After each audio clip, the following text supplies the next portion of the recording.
बिस्मिल्लाहिर्रहमानिर्रहीम। जैसा कि आपके इल्म है कि कल पाकिस्तान में कई मकामात पर चेयरमैन बिलावल भुट्टो ज़रदारी साहब की हिदायत पे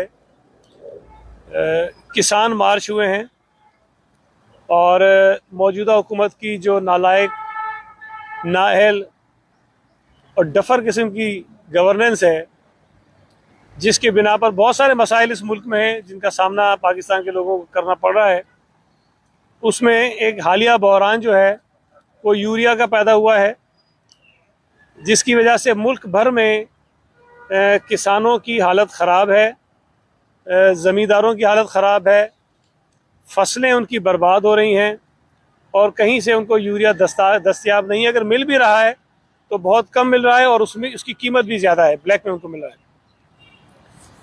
इस हवाले से कल एहतजाज हुआ कुछ इलाकों में, लेकिन पाकिस्तान भर में 24 जनवरी बरोज़ पीर जो किसान हैं वो एहतजाज करेंगे और उसी सिलसिले में कराची में भी एहतजाज होगा। आपके इल्म है कि कराची में आम तौर पे अक्सर इलाकों में तो ऐसी ज़मीन नहीं है जो काश्त होती हो, ज़रई ज़मीन नहीं है, लेकिन हमारे डिस्ट्रिक्ट मलीर में और डिस्ट्रिक्ट वेस्ट के कुछ इलाकों में वहाँ ज़मीन काश्त होती है, वहाँ ज़रई ज़मीनें लोगों की मौजूद हैं और वो इस एहतजाज में भरपूर शिरकत करेंगे। हमारा मार्च 24 जनवरी को दोपहर में मलीर से एक काफ़िला शुरू होगा, निकलेगा, जो बड़ी जो रैली होगी वो मलीर से चलेगी और बाकी डिस्ट्रिक्ट्स भी मुख्तलिफ़ रास्तों से होते हुए, शाहराह कायदीन से होते हुए मज़ार कायद के करीब खुदादाद कॉलोनी के पास आकर हम इकट्ठे होंगे और वहाँ पर फिर उस रैली के शुरुका से पार्टी के जो लीडर्स हैं वो खिताब करेंगे। और ये पहली दफ़ा होगा, शायद मुझे याद नहीं पड़ता हालिया तारीख़ में, कि कराची में भी जो किसान हैं, जो ज़रई ज़मीन काश्त करते हैं, वो इस नालायक वफाकी हुकूमत के ख़िलाफ़ एहतजाज करेंगे। कल लाड़काना में एहतजाज हुआ है बहुत बड़ा, उकाड़ा में हुआ है, साहिवाल में हुआ है, पंजाब के दीगर इलाकों में हुआ है, लेकिन अब जो है 24 तारीख को आप देखेंगे कि शायद सैकड़ों इस किस्म के एहतजाज जो हैं वो आपको नज़र आएंगे, भरपूर एहतजाज होंगे। हम ये बात बार बार कह रहे हैं कि इस वक्त जो पाकिस्तान के लोगों का मसला है, जो मुश्किल है, जो तकलीफ़ है, वो गैस के क्राइसिस हैं।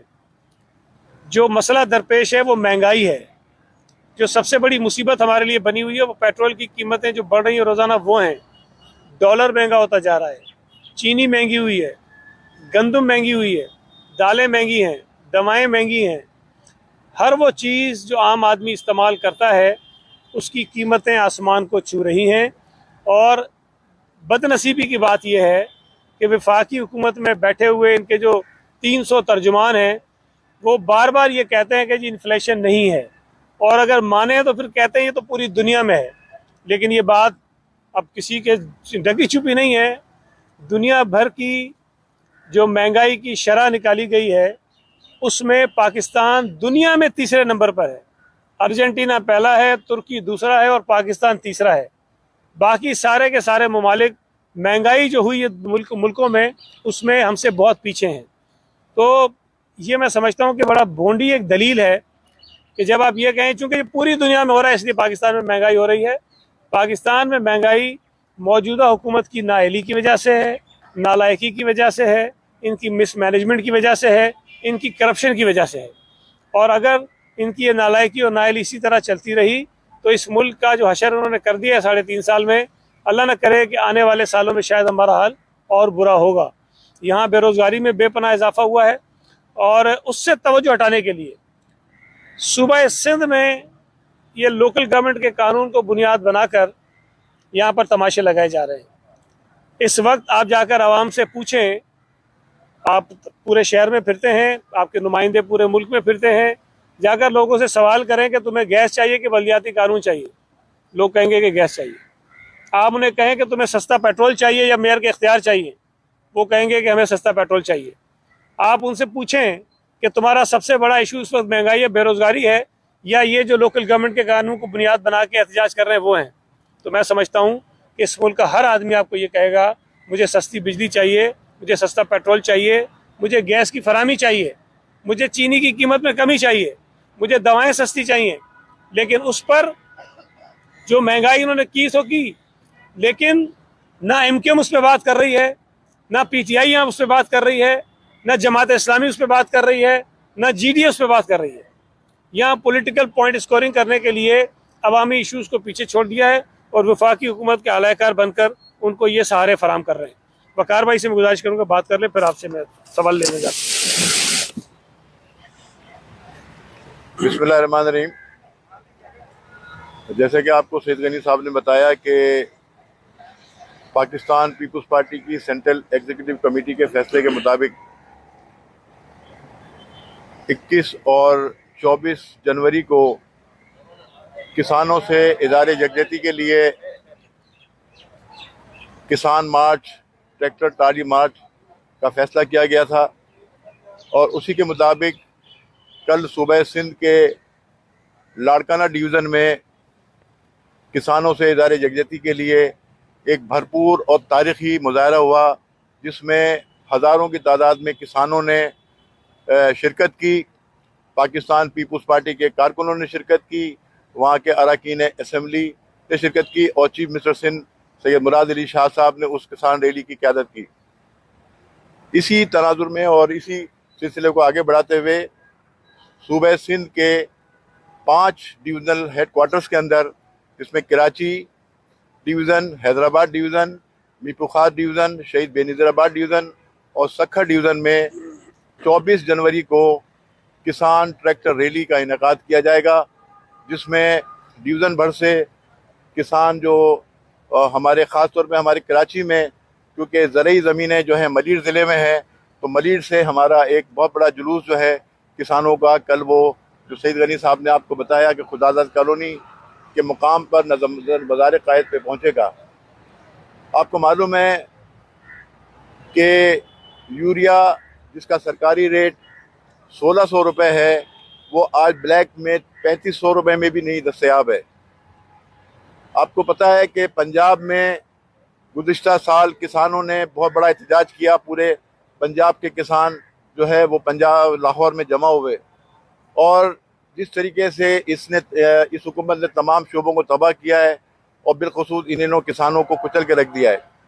आज किसान, आबादगार, ज़मींदार अपनी फसल के लिए, खाद के लिए मारे मारे फिरते हैं, लेकिन गरीब को खाद जो है वो 3500 रुपये ब्लैक में भी दस्तयाब नहीं है।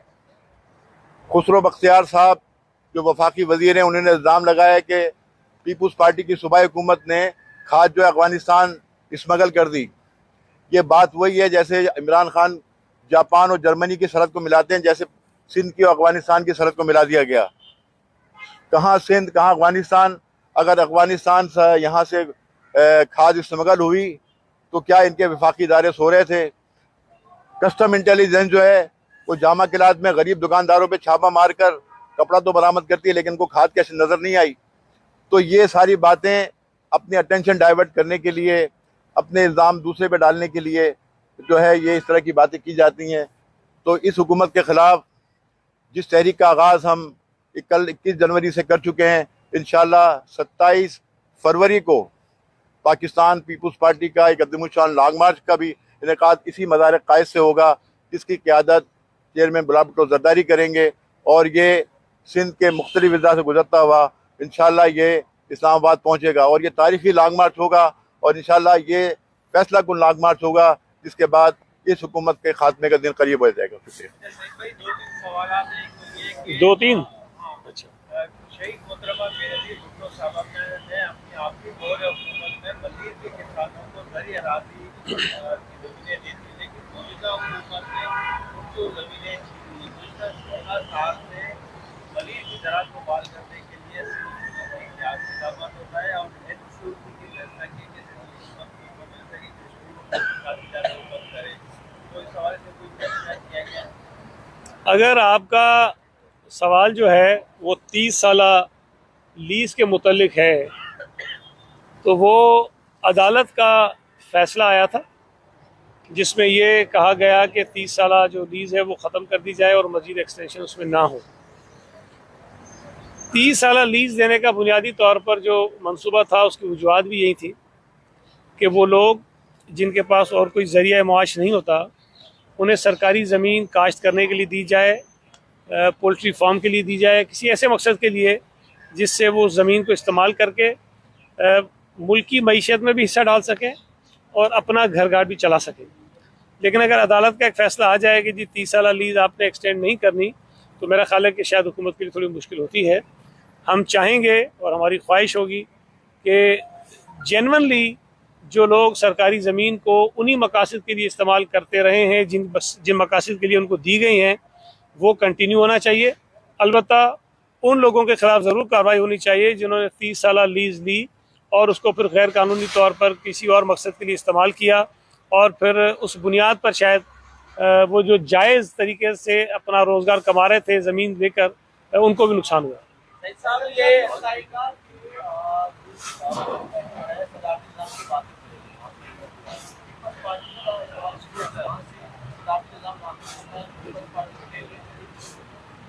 यार ये नए नए शोशे छोड़ दिए जाते हैं और मैंने अभी आपको कहा ना कि ये वफाकी हुकूमत बाकी तो हर काम में नालायक नाहल है, लेकिन लोगों की अटेंशन डाइवर्ट करने के लिए इस तरह मतलब बेपर की जो चीज़ें लेकर आ जाते हैं उसमें बड़े माहिर हैं। ये एक बेतुकी छोड़ते हैं और उसके बाद सारे ड्रम बजाते हैं। सदारती निज़ाम इस मुल्क में आने का कोई रास्ता मौजूद नहीं है, कोई सियासी जमात उसको कबूल करने को तैयार नहीं है और इस वक्त ये बात बिल्कुल आया है, इस मुल्क को यकजा करने के लिए अगर सबसे बड़ी कोई फोर्स है तो वो 1973 का कॉन्स्टिट्यूशन है जो पार्लियामेंट्री तर्ज हुकूमत के तहत बना है और उसके तहत हुकूमतें चलती हैं। एक ऐसी चीज़ जिस पर चारों सूबे मुत्तफिक हैं, जिस पर मुल्क की तमाम बड़ी सियासी जमातें मुत्तफिक हैं, जिस पर तजर्बात बहुत सारे हमारे मुल्क में हैं, उन तजर्बात से कुछ सीखने के बाद एक आइन बना है। अगर उससे छेड़खानी करके कोई नई शरारत करने की कोशिश की जाएगी तो ये शायद किसी एक आध फर्द को फ़ायदा पहुंचाने की कोशिश तो ज़रूर हो सकती है, इससे मुल्क को नुकसान होगा और मैं ये समझता हूँ कि मुल्क का नुकसान ना इस मुल्क की सियासी जमातें बर्दाश्त कर सकेंगी, ना अदालतें बर्दाश्त कर सकेंगी और ना ही कोई और शख्स इसकी इजाज़त दे सकता है। ये एक शोशा है और ये शोशा उसी तरह मर जाएगा जिस तरह और शोशे उन्होंने छोड़े। ये बता दें नहीं, अव्वल तो देखिए अब शोशा है ना, अब शोशे पे क्या रद्द अमल देंगे। जब अमली तौर पे कोई कोशिश होगी तो ज़रूर से बात होगी, लेकिन अभी शोशा है, ये शोशे के अलावा कुछ नहीं है। दूसरा एक सवाल आया था स्कूलों के हवाले से। देखिए एनसीओसी इस वक्त फैसले कर रही है और सुप्रीम कोर्ट के फैसले के मुताबिक एनसीओसी का जो फैसला होता है उसको तमाम सूबों ने मानना है। अगर एनसीओसी अपने फैसले में ये कहे कि इस फैसले के मुतालिक जो है वह हतमी फैसला सूबे करेंगे तो एक अलग बात है। तालीमी इदारों के हवाले से जो बात की गई है अब उसकी यकीनन एजुकेशन डिपार्टमेंट उस पर इसको देखेगा कि हमने क्या करना है, लेकिन एक बात तो तय है कि बहुत नंबर्स जो हैं वो कोविड के बहुत ज़्यादा बड़े हैं, जो तशवीशनाक बात है। उस हवाले से कोई ना कोई रिस्ट्रिक्शंस जो हैं वो ज़रूर होनी चाहिए। हमने देखा है कि आमतौर पे जो लोग हैं वो उसमें एहतियात नहीं कर रहे जितनी एहतियात उनको करनी चाहिए। ये बता दें सही भाई, कल खान साहब ने अपनी माशी टीम को तो मुबारकबाद दी और कहा है कि लोगों की आमदनी में इजाफा हुआ है और ये उनकी 30 साल कारकर्दगी के सबरात हैं। दूसरी तरफ आप दूसरा मंजर पेश कर रहे हैं। इसके अलावा साथ साथ वो इकबाल कोट वाला सवाल है क्योंकि सोशल मीडिया पे बड़ा चल रहा है कि वो इकबाल कोट था, अल्लामा इकबाल के नाम पे था, तो आप ये तारीख को मत क्यों कर रहे हैं? पहली बात तो पहले ही मैं कर दूँ चूँकि इसका मुख्तसर सा जवाब है। देखें अल्लाह का शुक्र है, जो लोग मुझे जानते हैं मैं कभी भी हवा में बात नहीं करता। MQM ने एक प्रेस कॉन्फ्रेंस की, उन्होंने कुछ नामों को मुतनाज़ा बनाने की कोशिश की और मैंने प्रेस कॉन्फ्रेंस में उसकी वजाहत की। मैं जब कह रहा हूँ कि वहाँ इकबाल गोट था, इकबाल गोट है और फिर उसके बाद गुलशन इकबाल वहाँ बना है और इसकी चीज़ें भी हैं। अगर किसी को ज़्यादा एतराज़ है, परेशानी है तो मैं तो चैलेंज कर रहा हूँ भाई उसी तरह प्रेस कॉन्फ्रेंस करके मुझे झुटलाएं ना। ये सोशल मीडिया पे इधर उधर उसको छोड़ दें, मैं भी इग्नोर करता हूँ, आप भी इग्नोर करें। मैं फिर कह रहा हूँ इकबाल गोट वहाँ पे था, इकबाल गोट आज भी मौजूद है और वहाँ जो लोग रहते हैं उस इलाके में जहाँ इकबाल गोट था उनके जो घरों के आज भी डॉक्यूमेंट्स हैं, आज भी कागजात हैं, उनके ऊपर इकबाल कोट लिखा हुआ है। तो ये कह देने से किसी के कुछ नहीं हो जाता। हकीकत जो है, तारीख जो है, उसको कोई जुटला नहीं सकता। दूसरी जो बात आपने कही वो बड़ी इंपॉर्टेंट है। देखिए, असम्बली में खड़े होकर इमरान खान या उसकी जो वो ये भोंपों की टीम है, वो जो मर्जी चाहे कहती रहे। आप इस मुल्क के लोगों से पूछें, कोई एक आदमी मुझे इस मुल्क में लाकर दें जो ये कहे कि महंगाई नहीं हुई है, जो ये कहे कि मेरी जिंदगी इमरान खान के आने के बाद अजीरन नहीं हुई है कोई ये कहे कि जी मेरी आमदनी में इजाफा हो गया है। लोगों की जिंदगियां मुश्किल में हैं, लोग तकलीफ में हैं, लेकिन एक चीज़ ध्यान में रखें कि जब एक्सप्लॉयटेशन भी होती है ना, जब मईशत आपकी बर्बाद भी हो रही होती है, तो उसके बेनिफिशरीज कुछ ना कुछ होते हैं। अब अगर पीटीआई के एटीएम उसके बेनिफिशरीज हैं, उनकी आमदनी बड़ी है, उनके जो अकाउंट्स हैं उसमें पैसे बड़े हैं, उनको मज़े लगे हुए हैं, तो इसका मतलब ये नहीं कि इस मुल्क का हर आदमी जो है वो खुशहाल हो रहा है। इस मुल्क का आम आदमी तकलीफ में है। इस मुल्क का जो आम शहरी है वो महंगाई के बोझ तले दबा हुआ है। आप लोग इतने बैठे हैं, कोई एक मुझे आप में से बता दे कि महंगाई के तनासुब से क्या आपकी तनख्वाहों में, आपकी आमदनी में इजाफा हुआ है? आपकी तो तनख्वाहें कम हुई हैं। जितना आप पहले आज से 2 साल 3 साल पहले कमा रहे थे, उतना आप नहीं कमा रहे हैं। अगर उतना भी कमा रहे हैं तो महंगाई इतनी हो गई है कि उसके जरिए जितनी चीज़ें आप खरीद सकते थे, आपकी कुव्वत खरीद कम हो गई है। तो ये जो मजाक करते रहते हैं असम्बलियों के अंदर खड़े होकर, ये मैं समझता हूँ कि लोगों के जख्मों पर ये नमक छिड़कते हैं। यार ये काफ़ी देर से करा शबीर।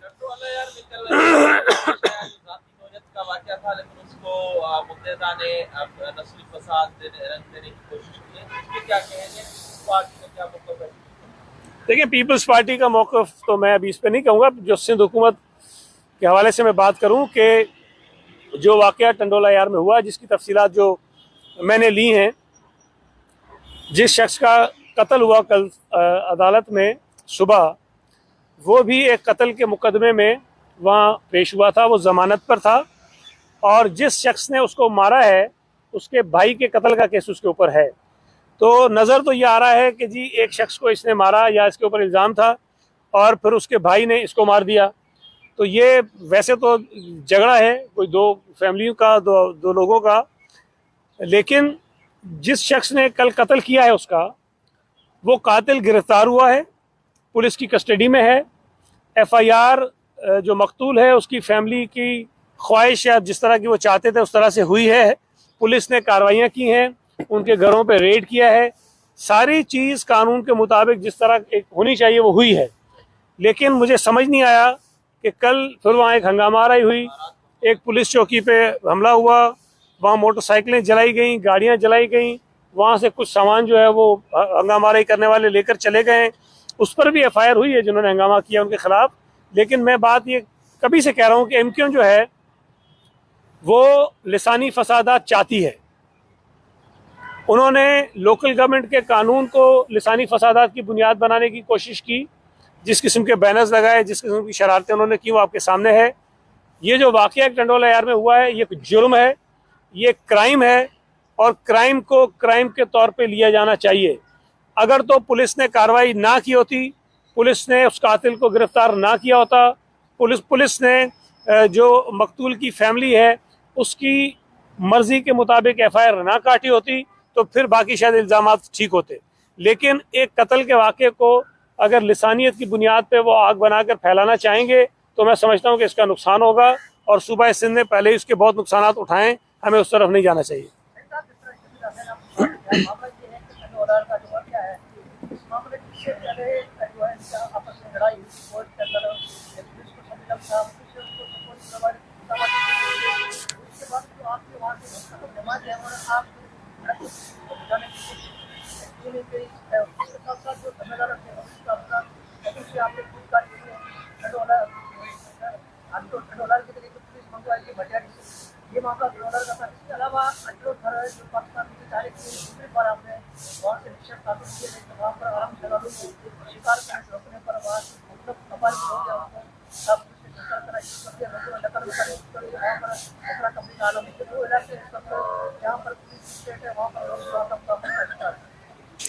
देखिए, टंडोला यार के वाक़े पे मैं तफसील से बता चुका हूँ, लेकिन एक चीज़ आपने बीच में कही कि वहाँ मटियारी से जो है वो पुलिस को क्यों बुलाया गया था। तो मैं गुजारिश कर दूँ कि जो मकतूल की फैमिली थी उन्होंने पुलिस के कुछ ऑफिसर्स के ऊपर अदम एतमाद का इजहार किया था कि शायद उनको एतमाद नहीं था कि ये काम ठीक करेंगे, लिहाजा किसी और डिस्ट्रिक्ट से फिर कुछ पुलिस ऑफिसर्स को बुलाकर ये काम सौंपा गया ताकि मकतूल की जो फैमिली है वो सेटिस्फाई हो सके। तो ये कोई ऐसी अजीब बात नहीं है, अगर उनका एतराज़ था तो उसको मद्देनजर रख के ये किया गया। दूसरी जो आपने शिकार की बात की, इसको हम देख रहे हैं और ये बुनियादी तौर पर तो जो शिकार होता है उसकी कानून के मुताबिक इजाज़त दी जाती है। कुछ मखसूस इलाके हैं जिसमें इजाज़त दी जाती है। अगर उन इलाकों के अलावा कहीं पे ये शिकार किया जाता है तो वो गैर कानूनी तस्वुर होता है और उसके फिर कार्रवाई हो सकती है कानून के मुताबिक गैर कानूनी शिकार के नतीजे में। तो ये सारी चीज़ें इतनी सीधी नहीं होती कि कोई अचानक से आ गया हो कुछ होगा, हमें ये सारी चीज़ें देखनी है, उसके बाद उस पर हम कोई राय दे देंगे। कल अली जैदी लाड़काना पहुंचा है, उसने ये दावा किया है कि यहाँ पे जरदारी टोले का कब्जा है, वो कब्जा छुड़ाएंगे, सिंध के लोगों को अब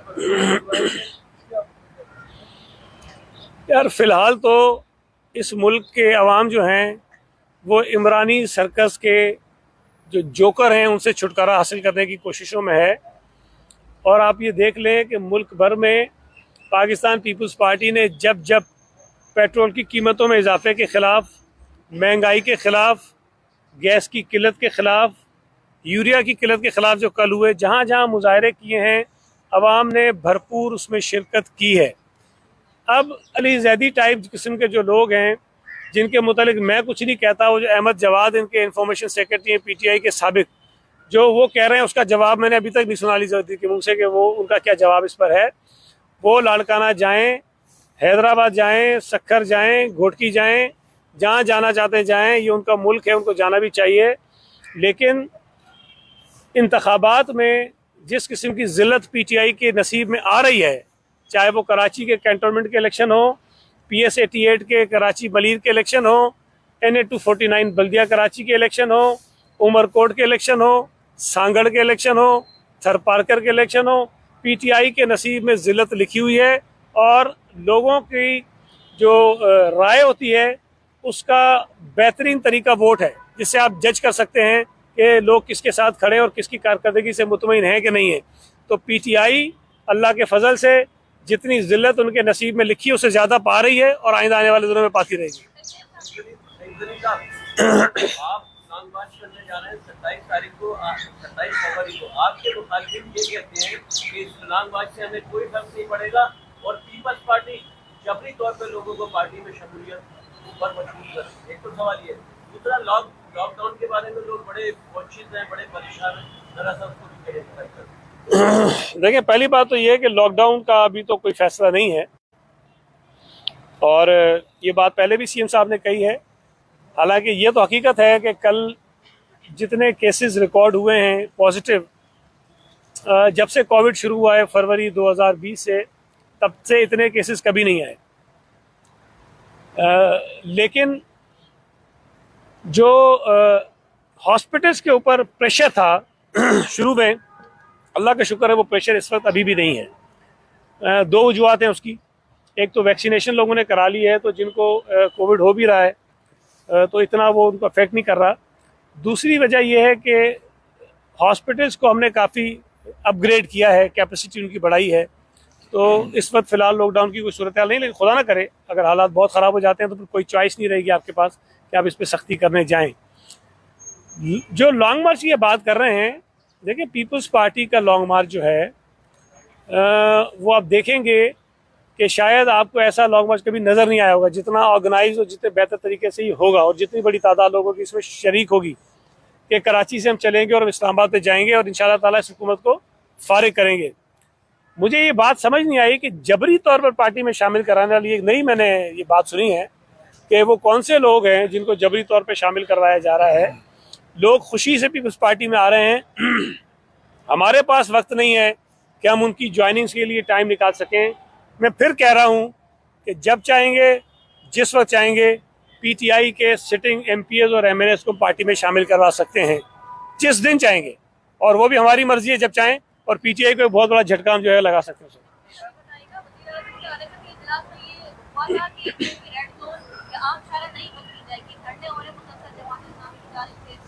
सरहदी के बाहर की जो सड़कें वो पक्की की, इसमें मुकदमात क्यों हो रहे हैं, जबकि अपोजिशन ये समझती है कि हुकूमत इसकी सरपरस्ती कर रही है। देखिए, उसूली तौर पर तो जो रेड जोन एरिया हैं, जो सेंसिटिव इलाके होते हैं, वहाँ इस किस्म की एक्टिविटीज़ होनी नहीं चाहिए। लेकिन हमारे यहाँ लोगों ने एक मिजाज बना लिया है कि रेड जोन में जाकर ही वो करेंगे। तो बहरहाल अब अगर हम उनको वहाँ गिरफ्तार करेंगे, कोई सख्ती करेंगे, तो उसको भी दूसरा रंग दिया जाता है। हम बहुत रिस्ट्रेंट का मुजाहरा करते हैं और हमारी कोशिश है कि लोग जो पुरअमन तौर पर एहतजाज करते हैं उनके ख़िलाफ़ कोई कार्रवाई ना हो। लेकिन गुलशन इकबाल में मेन यूनिवर्सिटी रोड पे कुर्सियां लगाकर एक एहतजाजी जलसा करना किसी तौर पर भी मुनासिब नहीं है।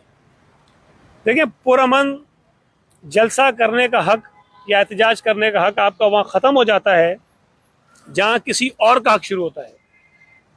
और सड़क पर चलना, उनकी गाड़ियाँ चलाना, उनको मूव करना, ये हर आम आदमी का हक है। और अगर कोई उसके उस हक में रुकावट डाले और ये कह कर के जी मेरा बुनियादी हक है, तो ये बिल्कुल भी नहीं।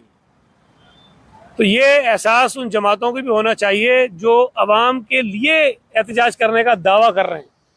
आप अवाम के लिए एहतजाज करने का दावा करें और दूसरी तरफ अवाम को मुश्किल में डाल दें, ये मुनासिब बात नहीं है। एहतजाज करने के लिए, जलसा करने के लिए, जुलूस करने के लिए बहुत सारी जगह हैं। और मैं आपको बताता हूँ कि हमारा जो ये एहतजाजी किसान मार्च जो है, शुरू में इसका रूट कोई और था और टाइमिंग भी कोई और थी। हमने अवाम को कम से कम तकलीफ देने के लिए और शायद उसको बहुत मिनिमाइज़ करने के लिए रूट चेंज किया और वक्त चेंज किया, इसलिए कि शाम 5 बजे के बाद ट्रैफिक का फ़्लो बहुत ज़्यादा बढ़ जाता है। और हम ये चाह रहे हैं कि हमारा एहतजाज शाम 5 बजे से पहले पहले हम इसको ख़त्म कर दें और ऐसे रूट पे जाएं जहां लोगों को बहुत ज़्यादा तकलीफ ना हो। तो हम एहसास कर रहे हैं, लेकिन वो जमातें जो ड्रामे मचा रही हैं पूरे शहर में, उनको इस चीज़ का एहसास नहीं है। ये ऑरेंज लाइन के बारे में बताते हैं, बड़ा छोटा सा मंसूबा है, 2016 का आगाज हुआ है बोर्ड ऑफिस से औरंगी टाउन तक 4 किलोमीटर। कब तक बसें आ जाएंगी, कब तक आगा? देखिए, बसें तो इसकी ग्रीन लाइन के साथ ही इनको लानी थी। फेडरल गवर्नमेंट ने जो प्रोक्योरमेंट की है वो इसलिए कि पहले आपको पता है कि ग्रीन लाइन की बसेस भी सिंध हुकूमत ने लानी थी, इंफ्रास्ट्रक्चर फेडरल गवर्नमेंट ने बनाना था। फिर उनके पास कोई सेविंग्स हुई तो उन्होंने कहा कि ये बसेस भी हम प्रोक्योर कर लेते हैं। चूँकि ऑरेंज लाइन की बसों की तादाद बहुत कम है, तो ये बहुत अजीब सा होता कि हम अलग से प्रोक्योर करते, वो अलग से करते। तो जब ग्रीन लाइन की प्रोक्योरमेंट उन्होंने शुरू की तो हमने ये प्रोक्योरमेंट भी उनको दे दिया, उसके पैसे हम दे चुके हैं। तो बसें तो उनको पता होगा आई हैं नहीं आई हैं, कब आ रही है, कब शुरू करेंगे। जो इंफ्रास्ट्रक्चर है वो काफ़ी हद तक मुकम्मल है। उसके अंदर जो फाइनल टचेस आप कह लें या जो टेक्नोलॉजी जो इस्तेमाल होनी है वो चीज़ें रह गई हैं और वो मैं समझता हूँ कि शायद चंद हफ्तों में हो जाएंगी और ये उसके साथ कनेक्ट हो जाएगा या बसें वो लेकर आएंगे। नहीं, मुझे नहीं पता। बसें तो देखिए उनसे पूछे ना, मैं फिर कह रहा हूँ बसें उन्हीं से पूछे। नहीं, विफाक की बसें नहीं, पैसे हमारे हैं भाई, बसें हमारी हैं। देखें, वो इस तरह से है कि अगर एक विफाकी हुकूमत है या सूबाई हुकूमत है, विफाकी हुकूमत मिसाल के तौर पे 100 बसें खरीद रही है और सूबाई हुकूमत ने 5 बसें खरीदनी है, तो हमने कहा कि भाई तुम 100 खरीद रहे हो, 100 के बजाय 105 खरीद लो, पैसे हमसे ले लो। तो वो प्रोक्योरमेंट कर रहे हैं, बसें हमारी हैं, पैसे हमने दिए हैं, लेकिन प्रोक्योरमेंट वो कर रहे हैं। तो आएंगी कब वो तो आपको वो बताएंगे।